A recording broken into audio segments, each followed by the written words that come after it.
Here's a question for you. If you were going to invest now in your future self, what would you focus on? One of the world's longest health studies sought to find the answer to that question. The Harvard study of adult development began way back in 1938. It followed two sets of young men. Some were from the inner city Boston, and others were those who studied at Harvard. One of the Harvard men was a young John F. Kennedy. Their lives gave researchers evidence that our relationships with others keep us happy and healthy. Dr. Robert Waldinger is the fourth director of the study, which continues tracking the roughly 60 surviving members. The clearest message that we get from this 75-year study is this: good relationships keep us happier and healthier, period. We've learned three big lessons about relationships. The first is that social connections are really good for us and that loneliness kills. It turns out that people who are more socially connected to family, to friends, to community are happier, they're physically healthier, and they live longer than people who are less well connected.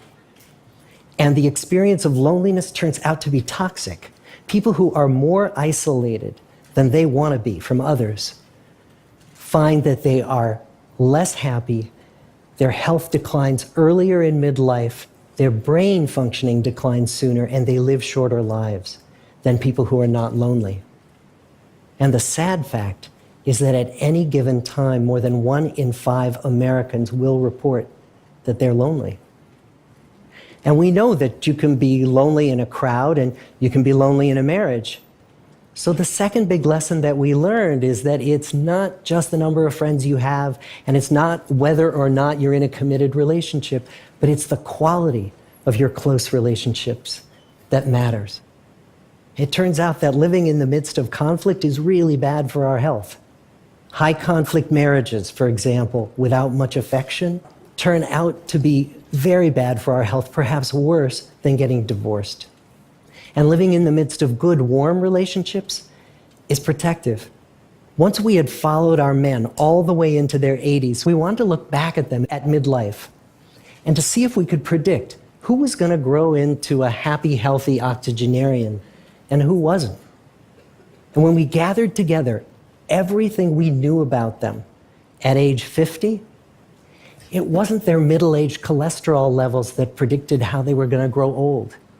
It was how satisfied they were in their relationships. The people who were the most satisfied in their relationships at age 50 were the healthiest at age 80. And good, close relationships seem to buffer us from some of the slings and arrows of getting old. Our most happily partnered men and women reported in their 80s that on the days when they had more physical pain, their moods stayed just as happy.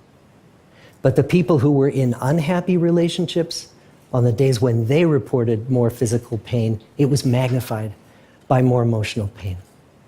And the third big lesson that we learn about relationships and our health is that good relationships don't just protect our bodies, they protect our brains.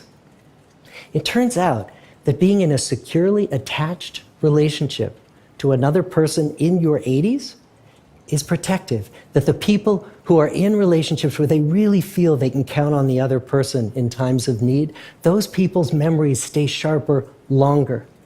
And the people in relationships where they feel they really can't count on the other one, those are the people who experience earlier memory decline. Just like the millennials in that recent survey, many of our men, when they were starting out as young adults, really believed that fame and wealth and high achievement were what they needed to go after to have a good life.